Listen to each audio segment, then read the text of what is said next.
இது வந்து ஸ்கேம் தான் இது. வேற என்ன சொல்றது? அதாவது லேடீஸ் அண்ட் ஜென்டில்மேன், என்ன ஆயிடுச்சுன்னு பார்த்தீங்கன்னா, நம்ம ஸ்பைடர்மேன் பிராண்ட் நியூ டே போனோம். போனதுக்கு ரிவ்யூவும் போட்டோம். பட் அது போகிறதுக்காக நான் ஒரு டிஷர்ட் ஆர்டர் போட்டிருந்தேன். அந்த டிஷர்ட்டுக்கும் நான் ரிவ்யூ போடணும்ல. அந்த ரிவ்யூ தான் இப்போ பார்க்க போறீங்க. அந்த டிஷர்ட்டை முதல் காட்டிடுறேன். தெரியுதா? இதுதான் அந்த ஜெர்சி. ஓகேவா? டிஷர்ட்டா ஜெர்சி என்ன எலவோ. ஓகேவா? நல்லா இருக்குது, பார்க்க நல்லா இருக்குது. ஓகே, குவாலிட்டி ஓகே, ப்ரீதபிள் குவாலிட்டியாக இருக்குது. இந்த டிஷர்ட் நான் ஆர்டர் போட்டது இப்போ போன மாதம் 9ஆம் தேதி. இது என் கைக்கு வந்தது இந்த மாதம். ஆல்மோஸ்ட் 1 மந்த் கழிச்சு என் கைக்கு வந்திருக்கு. ஓகேவா? இந்த மாதம் 9ஆம் தேதியோ இல்லை 14ஆம் தேதி சம்திங் வந்து 17ஆம் தேதி கிட்ட வந்தது. 17ன்னு போட்டிருந்தது, 17 16 நம்ம வந்துருச்சு. ஓகேவா? எனிவேஸ் எப்பயோ வந்துருச்சு. 1 மாதம் டிலே. இந்த டிஷர்ட் நான் எங்கே ஆர்டர் போட்டிருந்தேன் அப்படின்னா வந்துட்டு க்ளோத் கல்ச்சர் அப்படின்னு ஒரு இன்ஸ்டாகிராம் பேஜ் நானும் டேவிடும் பார்த்தோம். அந்த அந்த பேஜில் வந்து ஓரளவுக்கு டீசெண்டாக வச்சுருந்தாங்க. ஓகே, சர்வீஸ் எல்லாமே இருக்குது, மதுரை அப்படின்னு போட்டிருந்தது. ஸோ ஓகே, நம்ம வந்து லோக்கல் தானே, இங்கே தானே, ஒரு 2-3 நாளில் டெலிவரி ஆகும் அப்படின்னு நினச்சி போட்டேன். பட் 1 மந்த் இழுத்துட்டாங்க. நான் வந்து பிராண்ட் நியூ டேக்கு இதை போட்டு போகணுன்னு நான் நினச்சி வாங்கினது. ஸோ இதை நான் இன்னும் போட்டு கூட எங்கேயும் வெளிலையும் எங்கேயும் போட்டு பார்த்தேன். ஓகே அப்படின்னு தூக்கி போட்டேன். ஓகேவா? இந்த டிஷர்ட்டோட ரேட் வந்துட்டு 549. ஓகேவா? டெலிவரி சார்ஜ்லாம் போக அப்படி இப்படின்னு வந்துருச்சு. ஓகே, ஆல்மோஸ்ட் 600 கிட்ட நான் பே பண்ணியிருந்தேன். ஆனால் இந்த டிஷர்ட் வந்துட்டு அந்த ரூபாய்க்கு ஒர்த்தா அப்படின்னு கேட்டால் ஒர்த்தும் இல்லை. அது இல்லாமல் இவங்க பண்ண வேலைக்கு இந்த டிஷர்ட் நான் வாங்கணுமா, இந்த டிஷர்ட் நான் ரீஃபண்ட் போடுறா அப்படின்னு சொல்லியாச்சு. என்ன நடந்தது நான் தெளிவாக சொல்கிறேன். ஓகேவா? நான் வந்து 9ஆம் தேதி ஆர்டர் போட்டேன். எனக்கு வந்துட்டு ஒரு வாரத்தில் டெலிவரி, அதாவது ஜூலை 9ஆம் தேதி போட்டேன். ஜூலை 21ஆம் தேதி வந்து எனக்கு டெலிவரி ஆகிரும் போட்டிருக்கு. சரி, ஓகே, டெலிவரி ஆயிரும், நம்ம வந்துட்டு ஜாலியாக படத்துக்கு போயிட்டு வந்துடலாம் அப்படின்னு நான் நினச்சிருந்தேன். பட் எனக்கு டெலிவரி ஆனது படம்லாம் பார்த்துட்டு வந்ததுக்கு அப்புறம் அடுத்து ஒரு வாரம் 2 வாரம் கழிச்சு எனக்கு டெலிவரி ஆகுது. அதை வச்சு நான் என்ன பண்ணுறது, நானும் வந்துட்டு கேட்குறேன். சரி, கஸ்டமர் சர்வீஸ்னு ஒன்று இருக்குது, அதில் வந்துட்டு நம்ம மெசேஜ் பண்ணலாம், கால் பண்ணலாம். அவங்க நம்பரும் கொடுத்து வச்சுருந்தாங்க. சரியா? நான் வந்துட்டு மெசேஜ் பண்ணேன், கால் பண்ணேன், எந்த ஒரு ரெஸ்பான்ஸும் இல்லை ஃபஸ்ட்டு. ஓகேவா? நான் ரிப்பீட்டிவாக வந்துட்டு அவங்கள்ட்ட கேட்டே இருக்கிறேன். இந்த மாதிரி வந்து எனக்கு வந்து டிஷர்ட் நான் போட்டுக்கிறேன், நான் பே பண்ணியிருக்கிறேன், எனக்கு டிஷர்ட்டை கொடுங்க, அப்படி இல்லைனா எனக்கு ரீஃபண்ட் பண்ணுங்க அப்படின்னு நான் சொன்னதுக்கப்புறம் எனக்கு வந்து மெசேஜ் பண்ணுறாங்க. சாரி ப்ரோ, இந்த மாதிரி வந்துட்டு கொஞ்சம் டிலே ஆயிடுச்சு, நாங்கள் வந்து டிஸ்பேச்சும் பண்ணிட்டோம் அப்படின்னு ஒரு ரேண்டமாக ஒரு இது. இந்த மாதிரி இந்த டிஷர்ட்ஸ்லாம் வந்து ஒரு 4-5 டிஷர்ட் இப்படி கிடக்குது, அதை வந்து இப்படின்னு ஒரு வீடியோ எடுத்தாப்புல எனக்கு அனுப்பி விட்றாங்க. ஓகேவா? அதை பார்த்துட்டு சரி ஓகே, டிஸ்பேச் ஆயிடுச்சு, மெயில் வந்துடும் அப்படின்னாங்க. நானும் ஒரு 4 நாள் வெயிட் பண்ணேன். எந்த ஒரு ரெஸ்பாண்டும் இல்லை, எந்த ஒரு மெயிலும் இல்லை, அவங்களும் எந்த ஒரு போஸ்ட்டும் போடுறதில்ல. அந்த பேஜில் போயிட்டு நாங்கள் டேவிடு கமெண்ட்டும் பண்ணி வச்சிருந்தேன். நான் கொஞ்சம் வேலையாக இருந்தனால டேவிட் பார்த்துட்டு இருந்தேன். ஸோ டேவிட் வந்து கமெண்ட்டும் பண்ணான். அதுக்கு வந்துட்டு எந்த ஒரு ரெஸ்பான்ஸும் இல்லை. அதுக்கு வந்து அந்த கமெண்ட்டுக்கு கீழே வந்து நிறைய பேர் வந்து எனக்கும் இந்த மாதிரி டிலே ஆகுது ப்ரோ, வரல, எனக்கு டிஷர்ட் வரல, டிலே ஆயிடுச்சு, இன்னமும் வரல, இது ஸ்கேமு அப்படின்ற மாதிரி பேச ஆரம்பிச்சிட்டாங்க. எனக்கு எரிச்சல் ஆயிடுச்சு. என்னடா, உன்னை நம்பி நான் ஒரு 600 ரூபாய் கிட்ட வந்து ஜிபே பண்ணியிருக்கிறேன், பே பண்ணியிருக்கிறேன், ஆனால் வந்து எந்த ஒரு ரெஸ்பான்ஸும் இல்லையே. நான் வந்து எனக்கு ஆலை நீட் இஸ் மை டிஷர்ட். ஓகேவா? எனக்கு வந்து தேவையானது என்னோட டிஷர்ட்டு அண்ட் ஒரு ப்ராப்பரான ஒரு ரெஸ்பான்ஸ். இந்த மாதிரி வந்துட்டு ஒரு அக்கௌண்டபிலிட்டி வேணும். ஓகேவா? இந்த மாதிரி நாங்கள் வந்து போடுற இது வந்து கொஞ்சம் கஷ்டமாக இருக்குது, எனக்கு வந்து கொஞ்சம் டைம் கொடுங்க அப்படின்னு ஏதாவது ஒன்று எல்லாருக்கும் தெரிகிற மாதிரி ஒரு போஸ்ட் ஆகவோ, இல்லை நான் பேசும்போது எனக்கு இந்த மாதிரி கொஞ்சம் இதாகும் ப்ரோ, டிலே ஆகும், உங்களுக்கு வேணான்னா ஒரு ரீஃபண்ட் போட்டு விட்டுறோம் அப்படின்ற மாதிரி ஒரு ரெஸ்பாண்ட் பண்ணணும். பட் எந்த ஒரு ரெஸ்பாண்டும் இல்லை.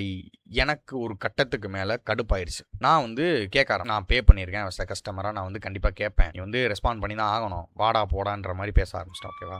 ஏன்னா நான் கஸ்டமராக இருக்கிறேன், நான் பே பண்ணியிருக்கிறேன், நான் கேட்க தான் செய்வேன். ஓகேவா? அதுக்கு எனக்கு வந்த ரெஸ்பாண்ட் எப்படின்னா, அவனும் வந்துட்டு ரொம்ப ஓவராக பேச ஆரம்பிச்சான். நானுமே வந்து ஓவராக பேசினேன், இல்லைன்னு சொல்ல. நான் கஸ்டமர், நான் காசு கொடுத்துட்டு கேட்க தான் செய்வேன் அப்படின்னு தான் பேசினேன். ஓகே, இப்போ கடைசி ஃபைனலி இந்த டிஷர்ட்டும் வந்துருச்சு. ஆனால் வாட் இட் காஸ்ட்?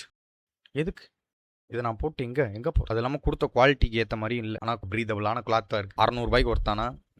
ஒருத்தில்லை. இன்ஸ்டாகிராமில் பார்த்துட்டு ஓகே நல்லா இருக்குது அப்படின்னு வந்து டக்குன்னு போயிட்டுலாம் ஆர்டர் போடுறேன். எனக்கு வந்துட்டு அதாவது கேஷ் ஆன் டெலிவரி இருந்தால் போடுங்க, ஆன்லைனில் பே பண்ணிடலாம், அந்த மாதிரி பண்ணிட்டு இருக்காதீங்க. அப்புறம் வந்துட்டு அடுத்து வரேன், இன்ஸ்டாகிராம் இன்ஃப்ளூயன்சர். இந்த டிஷர்ட்டை போட்ட மாதிரி ஒருத்தன் வந்து கொலாபு போட்டிருந்தேன். அவைங்க கூட. சரி இன்ஃப்ளூயன்சரு ஓகே. ஏன்டா இன்ஃப்ளூயன்சரா இருந்தா நீங்க வந்துட்டு காச வாங்கிட்டு என்ன ஏது என்ன அப்படின்ற ஒரு ஒரு பேக்ரவுண்ட் செக்கும் சரி, ஒரு வெரிஃபை பண்ணாம இஷ்டத்துக்கு போட்டுடுறீங்க. அத வந்து சரி ஓகே 4, 5 பேர் வந்துட்டு நல்ல ஒரு ஃபாலோவர்ஸ் வச்சிருக்கானே நம்பலாம் அப்படின்ற மாரி வந்து பார்த்தா, ஒருத்தனுக்குமே வந்து டீ ஷர்ட்டும் குடுக்குறதில்ல. அது டிலே ஆனா வந்துட்டு ஏன் டிலேன்னு கேட்டா, அதுக்கு வந்துட்டு நக்கல் மயிரா பேசுறது. அப்படி வந்துட்டு ரெஸ்பாண்ட் பண்ணலன்னு கமெண்ட்ல போட்டா, தயவுசெய்து ப்ரோ இந்த கமெண்ட்ட டெலீட் பண்ணுங்க. எங்க பேரே போயிரும். அது எப்படி? நாங்க வந்துட்டு கேட்குறோம். இந்த மாரி வந்துட்டு எனக்கு ரெஸ்பாண்ட் பண்ணல. என்னோட இத ரீஃபண்ட் பண்ணு அப்படின்னு கேட்டதுக்கு ஒரு ஒரு நோ ரியாக்ஷன். ஜஸ்ட் இப்படியே நிக்கிறாய்ங்க. இப்படியே உட்காந்துருக்காய்ங்க. ஒரு ரெஸ்பாண்ட் இல்ல. எத்தனை ஃபோன் பண்ணாலும் ரிட்டர்ன் கால் பண்றதில்ல. கட் பண்றாய்ங்க. என்ன ஒரு ரெஸ்பாண்ட் மயிரும் இல்ல. ஓகேவா? ஆனா, நாங்க வந்துட்டு எங்களோட எக்ஸ்பீரியன்ஸு, எங்களோட இத வந்துட்டு நாங்க கமெண்ட்ல போயி ஷேர் பண்ணாலோ, யார்ட்டயும் சொன்னாலோ, எங்களோட பேரு டேமேஜ் ஆகும் ப்ரோ. தயவுசெய்து டெலீட் பண்ணுங்க, டெலீட் பண்ணுங்கன்னு கேட்டோம். நான் டேவிட் வந்துட்டு டெலீட்லாம் பண்ண முடியாது. எனக்கு வந்து ஏதாவது ஒரு ரீசன் சொல்லு அப்படின்ட்டு ஒரு பக்கத்துக்கு எழுதி அனுப்புனோனே, அவன் அத பார்த்துட்டு, இவன் இந்த இன்ஃப்ளூயன்சர் கூட கொலாப் போட்டிருப்பான்ல, அந்த வீடியோவ அப்படியே கொலாப் போட்டத அப்படியே தூக்கி விட்டாய்ங்க.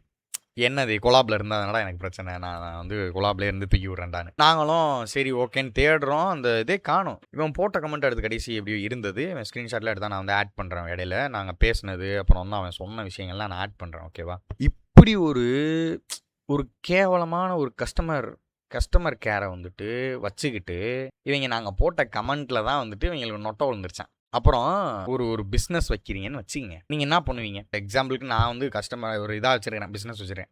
நீங்க எனக்கு ஒரு 10 டீ ஷர்ட் குடுக்குறீங்க ஆர்டருக்கு. நான் வந்து டிலே ஆகும். இந்த மாரி வந்து சொன்னேன்னா உங்களுக்கு பிரச்சனை இருக்காதா? இல்லன்னா வந்துட்டு நான் எதுவுமே ரெஸ்பாண்ட் பண்ணாம ஃபோன் அடிக்கும்போதெல்லாம் ப்ரோ நான் வேலையில இருக்கிறேன். நான் அப்புறமா கூப்பிடுறேன். இல்ல நீங்க ஈவினிங் கூப்பிடுங்க அப்படின்னு சொல்லிட்டு, ஈவினிங் கூப்பிடும்போது ஃபோன் அட்டெண்ட் பண்ணாம கட் பண்ணி விட்டுக்கிட்டே இருந்தா உங்களுக்கு கோவம் வருமா? வராதா? எனக்கு கோவம் வந்துச்சு. நான் திட்டினேன். ஒரு ரெஸ்பாண்ட் மெயில் பண்றது இல்ல. அப்புறம் எப்புட்றா உன்ட்ட வந்து எனக்கு நீ ரீஃபண்ட் பண்ணுன்னு சொன்னதுக்கப்புறம் தான் எனக்கு மெசேஜே பண்றாய்ங்க. அதுவும் இல்லாம எத்தனை தடவை ஆர்டர் நம்பரை வந்து அனுப்புங்கங்கிறாங்க. அனுப்புனதுக்கப்புறமும் மறுபடியும் உங்களுக்கு மெயில் வந்துடும். ஒரு 2 நாள் 4 நாள் பொறுங்க. 4 நாள் 8 நாள் ஆகுது. கேட்டாலும் மறுபடியும் உங்கள் ஆர்டர் நம்பர் என்னன்னு கேட்குறாங்களே தவிர எவனுமே வந்துட்டு ஒரு டீட்டெயிலே இல்லை. நொய்யின்னு கேட்டுக்கிட்டே கண்ட கழுதையும் திட்டிக்கிட்டு மாறி மாறி திட்டிட்டு இருந்ததுக்கு அப்புறம் தான் வந்துட்டு ஒரு ரெஸ்பாண்ட் வருது. அனுப்புகிறேன் அப்படின்னு வந்து எப்போ ஜூலை ஆகஸ்ட் இந்த மாதம் 12ஆம் தேதி அவன் அவசரமாக போயிட்டு இந்த டிஷர்ட்டை டிஸ்பேச் பண்ணி எனக்கு 14 என்னமோ வருது. 14 17 சம்திங் ஆயிடும். ஓகேவா? அப்போ எனக்கு கைக்கு வருது இந்த டிஷர்ட்டு. ஆர்டர் போட்டு 1 மாதம் 1.5 மாதம் கழிச்சு கைக்கு வந்துச்சுன்னா எனக்கு டென்ஷன் ஆகுமா ஆகாதா? இது வந்து என்னோட ரிவ்யூ. நான் வந்து சொல்லிட்டேன். நான் வந்து என்னோட யூடியூப்பில் வந்து நான் கண்டிப்பாக ரிவ்யூ போடுவேன் அப்படின்னதுக்கு, ஐயோப்பா பயந்துட்டேன்ப்பா அப்படின்ற மாதிரிலாம் சொன்னாங்க. நீ என்ன மயிர்னாலும் பேசு, நான் கண்டிப்பாக ரிவ்யூ போட தான் செய்வேன். ஓகேவா? நீ என்ன மயிர்னாலும் பண்ணிக்க அப்படின்ட்டு நான் சரி ஓகே கண்டிப்பாக ரிவ்யூ போட்டே ஆகணும்னு நினச்சேன். என்னால் வந்து டக்குன்னு ரிவ்யூக்கு எடுத்து போஸ்ட் பண்ணலாம் முடியலை. கொஞ்சம் வேலை இருந்தனால என்னால் எதுவும் பண்ண முடியல. ஸோ தயவுசெய்து நான் என்ன சொல்ல வரேன்னா, இந்த மாதிரி வந்துட்டு லூஸ் குதியாங்க கம்பெனிலலாம் போயிட்டு ஆர்டர் கொடுத்து இந்த மாதிரி எனக்கு கேஷ் ஆன் டெலிவரி இருந்தால் போடுங்க. இந்த மாதிரி லூஸ் குதியாங்க கிட்டலாம் போயிட்டு இந்த மாதிரி டிஷர்ட்டு நல்லா இருக்கே அப்படின்லாம் ஆர்டர் போடாதீங்க. சரியா? தயவு செஞ்சு நான் என்ன சொல்கிறது, இது வந்து ஸ்கேம் தானே. அப்போ எனக்கு கொடுத்த டயத்துக்கு கொடுக்கல. நான் எனக்கு வந்து மன உளைச்சல் உண்டாக்கியிருக்காங்க. என்னோட காசை வந்துட்டு டைம் எல்லாமே வந்துட்டு எனக்கு வேஸ்ட்டுன்ற மாதிரி தான் ஃபீல் ஆச்சு. ஸோ இது வந்து ஸ்கேம் தான் இது. வேறு என்ன சொல்கிறது? ஸோ இந்த மாதிரி ஸ்கேம் கூட்டம்லாம் போய் ஏமாந்துட்டு இருக்காங்க. தயவுசெய்து போய் ஆஃப்லைனில் கூட எடுத்துருங்க. எல்லாம் அமேசான் இந்த மாதிரி கிட்ட போய் ஆர்டர் போட்டுக்கோங்க. நான் என்ன சொல்கிறதுனா இதுதான். எனக்கு வந்து சிரிப்பு தான் வருது. இது வந்து எனக்கு ஒரு எக்ஸ்பீரியன்ஸ் தான். சரி இந்த மாதிரி கூட்டத்தை போய் ஆர்டர் போடக்கூடாது. பேஜ் வச்சுருக்கிறாங்க. பார்க்க கொஞ்சம் ஓகே டீசெண்டாக இருக்குது.